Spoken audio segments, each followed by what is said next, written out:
Secrets hidden in plain sight. Powers that move the world in the shadows. Questions no one dares to answer. Step beyond the matrix. Subscribe. Have you ever wondered why screens use blue light and why we feel down after being on our phones or computers for long periods of time? It's not just because of social media, it's also the blue light. It's not a coincidence that DARPA helped fund its commercialization. Studies suggest that prolonged blue light exposure can damage our dopamine receptors, which leads to depression, addiction, and impaired judgment. Why is it that when I look at incandescent lights, or the sun, or a fire camp, I feel absolutely amazing, and when I look at a screen, I feel suboptimal? The people behind it know this, and still made LED lighting the new cool thing during the Obama years. All sorts of subsidies available for so-called energy efficiency, but nothing to make our souls feel better. Look at hospitals. Look at where babies are born. It's aggressive and it's depressing. Let's remember that DARPA is part of the Department of Defense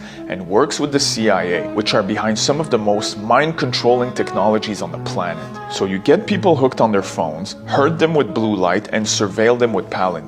That sounds friendly. Now I know most of us need a computer to work and phones to stay connected. I mean, it's actually better if we don't, but if we do and we don't want to use a flip phone, we can add a red filter in the settings under color filters, or wear glasses. Either way, if we want to feel better, we have to reduce our exposure to blue light.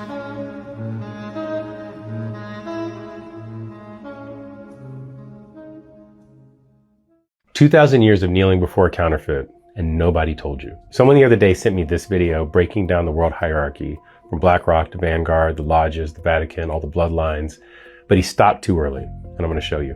He got to the top and said God, then source, then kind of left it there, like it was the ceiling, and it's not. In Gnostic texts, the Apocryphon of John, written within generations of the apostles, there is a being at the top called the monad, the invisible spirit. It does not think, it does not choose, it emanates. It creates by overflow the way fire produces light without deciding to. Remember Moses. From the monad came the aeons, paired intelligences, masculine and feminine together, creation and balance. Then one of them broke the pattern, Sophia, which is wisdom. She wanted to create alone without the balance. And what she produced was the demiurge, a lion-faced serpent with the eyes of fire. It looked at the world below and declared, "I am God, and there is no other beyond me." That is the God most people worship, not the source, the copy, a botched creation that mistook itself for the original. But when Sophia fell, a piece of the original light got trapped inside of her creation, inside of matter, inside of the body, which is you. This is not the metaphor. This is the oldest cosmology record, and they burned the people who taught it. So in the Gospel of Thomas, saying 3, Yeshua said it plain, "The kingdom is within you, and it's outside of you. When you know yourself, then you will be known." And Hermes Trismegistus wrote it on the emerald tablets. The structure of the cosmos is the structure of the self. As above, so below. You are the microcosm. The whole architecture lives compressed inside of your body, waiting for you to go quiet enough to read it. Someone built a pyramid with source at the top and a population at the bottom. Accurate map, wrong conclusion. You are not the bottom looking up. You are source looking out through borrowed eyes. The demiurge said, "I am God, and there is no other." Yeshua said, "Ye are gods, and the kingdom is within you." Which one is telling the truth? And you've been kneeling to the wrong one. That's time to wake up. Thank you, and I love you. Let's talk about the Holocaust, Hitler, and what really happened. We've been fed a script by the victors, but the blueprints tell a much different story. What if Hitler, the man history calls one of the biggest monsters of all time, believed he was on a divine mission to stop the very cabal that enslaves us today? Well, he did. Go back to 1944. Look at the dots they refused to connect. Anne Frank was the symbol, but her stepsister Eva Schloss faced the reality. They edited Anne Frank's diary and turned a wartime tragedy into a global religion. But her sister survived the so-called death factories, and what she reported was much different. Camps were not extermination centers. They had swimming pools for workers, post offices, theaters, dental clinics. But have you seen what they're willing to do to people in the Middle East? They don't care about nobody. But let's talk about the gas chambers. They were actually high-tech showers to help people with lice. That's right, they were delousing showers. We're using typhus, Zyklon B, the pesticide used to save the labor force from a lice plague. In other words, they were helping the Jews. But as always, the cabal took the medicine and used it as a murder weapon, kind of like they're doing to us today, just a little different. Think about that and think about this. 1948, Red Cross confirmed it. 300,000 deaths, not 6 million. And what were the deaths from? Disease and allied bombs. It's like today, where the president is dropping bombs and victim blaming, kind of like they did in the Epstein files. But the families like the Rothschild and the Orsini, they needed that 6 million number. Why? To get your sympathy, so they could do whatever they want, so they could bankroll the New World Order. Hitler was not fighting a people or a religion, he was fighting a banking bloodline. He moved to decouple the world from the Rothschild debt trap. Same debt trap that got King Louis killed. Same trap that got Michael Jackson when he started exposing him. Same as Charlie Kirk. Same as JFK, Abe Lincoln. I think Trump was gonna push against him, honestly. But they got him with the Epstein files. Because they learned long ago, compromat wins the game. That's where you get powerful people in compromised positions. Hitler was actually standing against the Illuminati. Same people who have managed human history like a movie script or a human farm. Because he failed, the cabal won the right to write your textbooks, manufacture your guilt, infiltrate your borders. Boy, did they. It wasn't very long ago that our educational texts were received by Robert Maxwell, Ghislaine Maxwell's father, who was Epstein's best buddy. In other words, we've been programmed to worship the bad guy and hate the people who tried to stop them. Now the final phase is live. That's not ICE, that's IDF. The same people who think we're animals. I don't care what religion you choose, good people is good people. And it's time the good people come together. We don't just need to protect the world, we need to save it from the same people who have 200 to 400 fucking nukes. And they're all aimed at America. Why? To make an example out of us. Vote Static G. So let me get this straight. For thousands of years, people used natural and holistic medicine to heal. Diet, lifestyle, sunshine, raw milk. But then, 100 years ago, the Rockefeller family, who made their money in oil, began funding medical schools, but with strings attached. Only medical schools who taught a petroleum-based pharmaceutical approach got funding. You know, petroleum, the thing that made the Rockefellers billions. Anyways, herbalism, nutrition, and root cause healing were left out.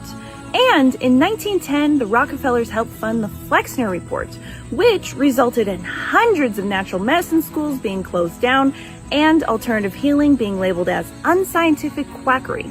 From that point on, doctors were trained to prescribe patented petroleum-based drugs, not to heal, but to manage symptoms. And now, we are sicker than ever. Instead of focusing on diet and exercise, people are given weight loss injections, and children, they are given pills just because they can't sit still in a boring classroom all day. And that is what we call medicine? It seems as if the only people who benefited from this medical system are the ones who built it. But what do I know? I'm just a conspiracy theorist. Are we all technically just on autopilot? Because I know that when you make a decision, there's technically another reality where you didn't make that decision and you decided to do something else. And so it splits, right? And it creates a new reality. But then I was thinking about soul contracts. And if you believe in soul contracts, it basically means that you agreed to come here to Earth during this time in humanity with your family specifically and everything in your life that's going to happen, you agreed to go through. So in that case, I'm like, okay, so is the freedom of choice like an illusion because technically everything that's meant to happen will happen and I already agreed to go through everything that I will go through in this life? But I just think I'm making all these decisions and doing all this stuff, but it's like, babe, no, you agreed to live this life while you were here.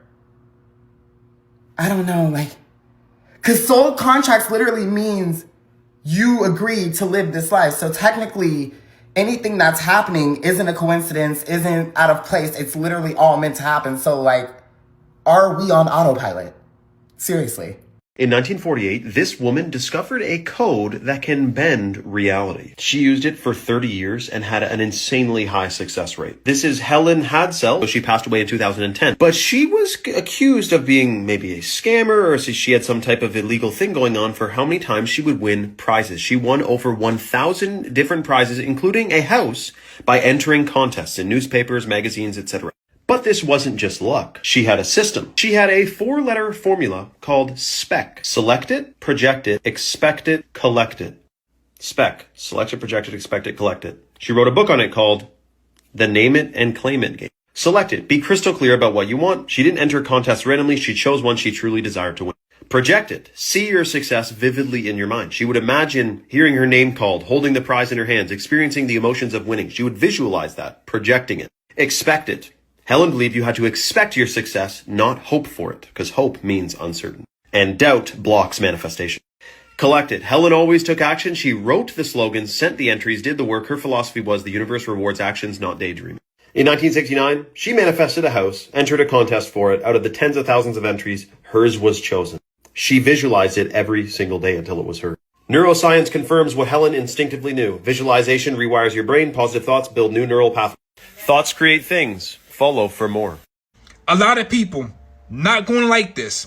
They're not going to want to hear it. But your cell phone is really the devil. Yeah, I know. They said the devil live in hell. He has a pitchfork. What if the devil is really technology?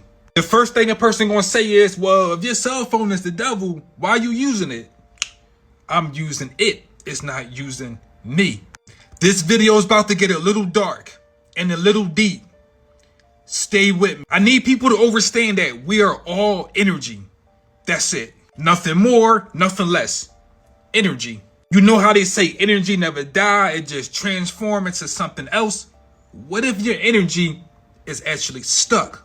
Remember I said your cell phone is the devil, but it's not really the cell phone, it's the box. They gave us these cell phones so we could connect with everyone around the world.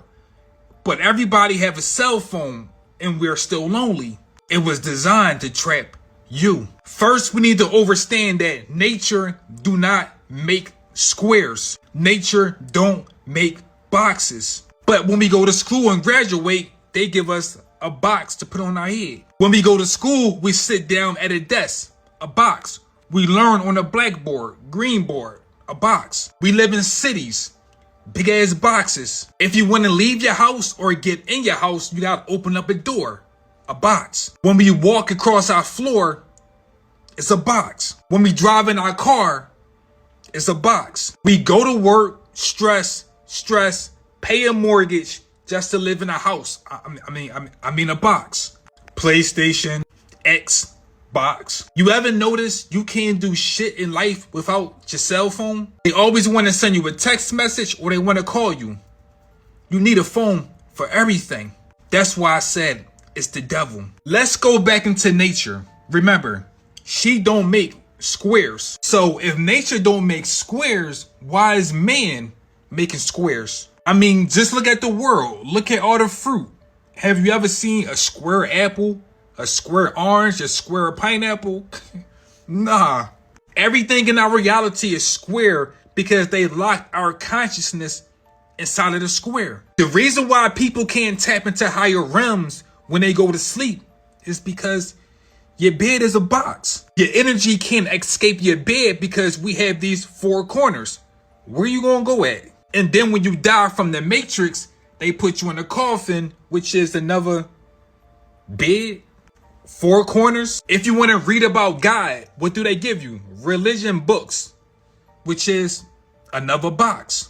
The only way to beat the system, you have to study the people who created the system. So the moon is right there, right? And you got the sun rising right here. All at the same time. We live in the Matrix, and when I say the Matrix, I'm not talking about a movie or technology. See, the Matrix is a system of beliefs, habits, and fears, and structures that shapes how humans see reality without realizing it. See, the Matrix is money controlling worth, time controlling life, fear controlling decisions, and systems replacing spiritual connection. See, the Matrix is a filtered reality. It works by teaching you how to think, not how to think. It replaces inner authority with external systems, always keeping humans reactive instead of being conscious. That's why the awakening is feel uncomfortable for some of you, because you're not learning new things, you're unlearning lies. See, some of you need to wake up because reality is more than what the eye sees, and the Matrix convinces you that it's not. So whether you call it heaven and earth, dimensions, conscious layers, the point is there is more than what the system wants you to believe. The prison is perception, not the planet. See, awakening isn't escaping the world, it's seeing it clearly. And for those of you going through your awakening right now, you're looking for clarity, you want to reset, click the link in my bio and start the 7-day reset. It's free. Or just comment a line and I'll send it to you. You fell for Satan's greatest trick, Zeus's greatest trick. Remember in the Bible, he told you that his greatest trick was fooling the whole world that he didn't exist, right? Now, he wouldn't be going by the name of Satan because he wouldn't be fooling the whole world if he go by Satan, will he? If his real name was Satan, would he really be fooling the world? No, because we all know about Satan, right? We know he real, right? You say Satan, niggas be all shit, the devil. Especially motherfuckers that believe in that about Satan. Niggas praying every day because they scared of Satan. So we know his name couldn't be Satan. Because he wouldn't be hiding shit if he was. How could he fool the whole world that he did not exist if Satan is his real name? And we all know about it. We all know Satan. You know who we all don't know though? And who we don't believe existed? Zeus. When I say Zeus, you think he never existed. He's not real. That's Greek mythology. You see? Do you see? Do you see? Motherfuckers say Zeus, man. And you don't even believe that's... You see it now. So now do you see how Satan fooled the whole world? He didn't exist. But it's a mighty funny how the story of Zeus lines directly up with the story of Satan and Odin and Prometheus and Marduk and Yakub and Jacob and his greatest creation of all, Jesus of Nazareth himself. How do you say Jesus in Spanish? You say, hey, Zeus. Hey, Zeus. Get it? How do you say Zeus in Spanish? Wake up. I know y'all sleepy right now, but wake up. Remember who you are. How do you say, because your soul know this. Fuck what your conscience is telling you. I'm talking to y'all subconscious, because y'all subconscious know what the fuck I'm talking about. See what I'm saying? And as long as I tap into y'all subconscious, y'all conscious don't stand a chance, because then it's going to play on your conscious immediately and you'll have to wake the fuck up. This might shock some of you, but remember, New Year's is not January 1st, so they didn't tell you the truth about New Year's. So that means every other holiday is made up as well. Easter, including Christmas. Did you guys know that Christmas was never about Jesus? Jesus, Yeshua, was not born December 25th. The Bible never said it, not once. All you gotta do is read the scriptures. If you go to Luke 2, it describes shepherds in the fields at night. That doesn't happen in winter. Isn't it mind-blowing that people just don't do their own research? Did you guys know that December 25th, it existed before Christianity? It was a Roman pagan festival called Saturnalia, celebrating the sun, not Christ. Even the name changed. Sol Invictus, the unconquered sun, celebrated the rebirth of the sun after the winter solstice. And the tree is not biblical. The gifts, the lights, all that comes from ancient fertility and sun rituals, not scriptures. So when Christianity began to spread, what Rome did, instead of erasing their holiday, they just rebranded it. Same date, same costumes, but a different name. They named it Christmas. So honoring Jesus, Yeshua, isn't about a date. It's about truth, obedience, and the way that you live. Yeshua, Jesus, he wasn't born into a holiday.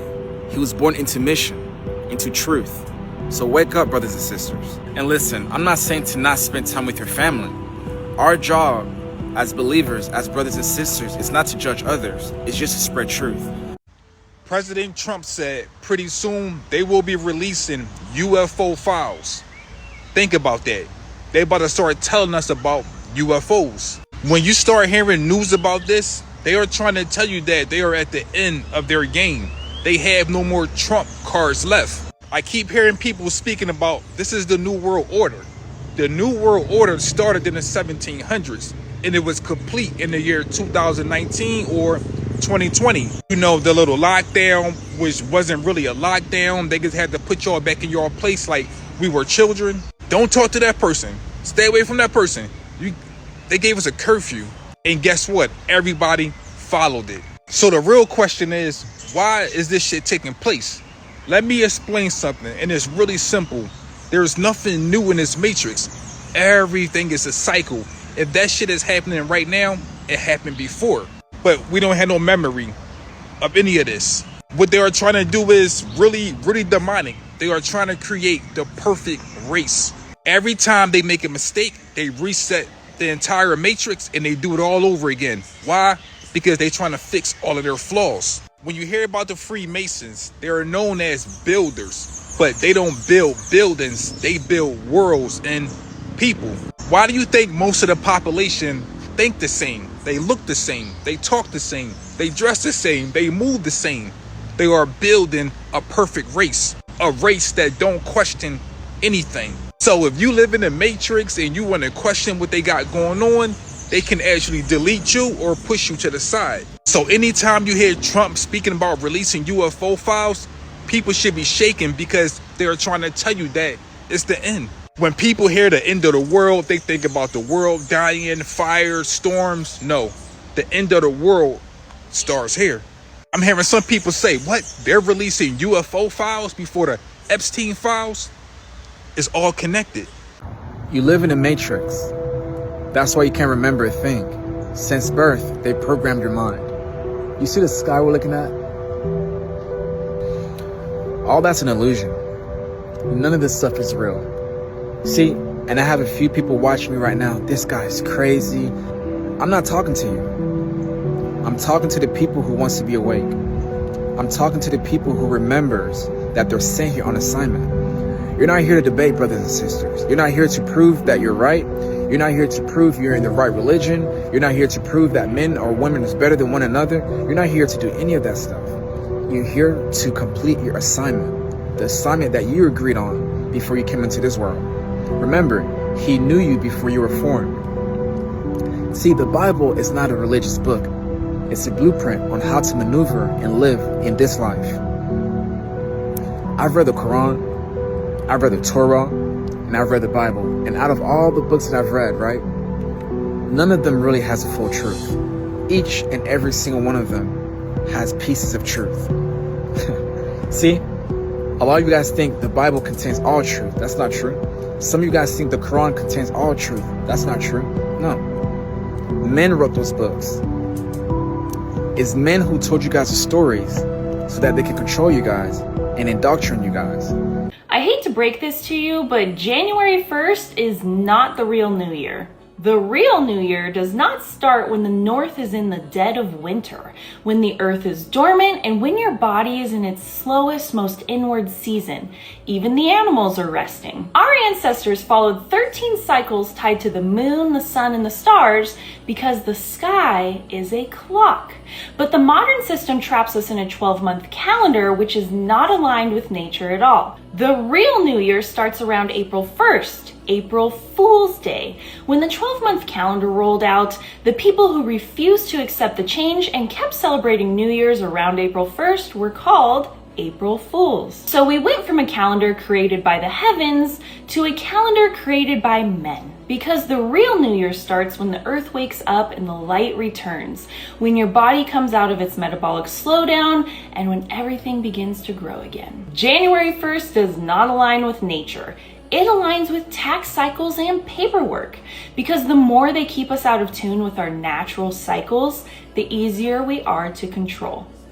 But what do I know? I'm just a conspiracy theorist. Let me know what you think. Everyone knows that Bill Gates is an evil rat that wants to depopulate us, but what we need to know is what products he invested in so we can stay clear of his destructive path. First, Beyond Meat and Impossible Foods. It's lab-made garbage and we don't know the long-term ramifications of consuming this crap. 2. Appeal, a wax coating that you can't wash off which contains arsenic and other dangerous chemicals. 3. Savor, a company that makes fake butter in a lab. 4. Archaea Bio. These geniuses created a vaccine to stop cows from farting because of climate change. 5. Eat Just, a company that makes fake eggs and other lab-made malarkey. Do you see a pattern here? Fake foods, fake vaccines, blocking the sun. This guy hates nature and hates human beings. You want to raise money from Bill Gates? Create a company that makes black goo. Make sure you put the words lab-made in your pitch deck.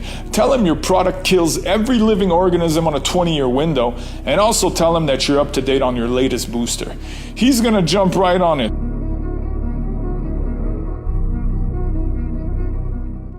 So now they are saying they just found Jesus' tomb. Is the body still there? Because they said Jesus died and rose on the third day. So is the body still there? I find it really weird that Trump is about to release UFO files. Now all of a sudden they really found Jesus' tomb. I wonder if this shit is all connected. This video is about to get a little dark and a little deep. Stay with me. Jesus was no different from me, you, your mom, dad, brother, and sister. Jesus came back to give us a warning, not a message. That message was watch the watchers, because they are watching us. The watchers are the keepers of time. All day, every day, what do? We watch time. The watch on our wrist. You ever ask yourself, why do we wear a watch on our wrist? And if we do dangerous things, it's called a risk. So what was the warning Jesus or Christ consciousness tried to tell us? The first warning, we are frequency and vibrations. The second warning, we create with our thoughts. The third warning, every time we have a thought, it causes ripples throughout the universe. The fourth warning, every ripple that go out, it comes back. Karma. The fifth warning, the universe is a big ass ocean. The sixth warning, the watchers taught the elites how to do magic spells on us. The seventh warning, every time we watch the news, it's like raindrops falling in the ocean. Those raindrops causes ripples that create reality. The eighth warning, the news is not here to help you, it's to control your water frequency. The ninth warning, the word news stands for north, east, west, south. The 10th warning, the watchers used to be just like us, but they turned their back against the source. So now their purpose is to make us turn our backs against the source.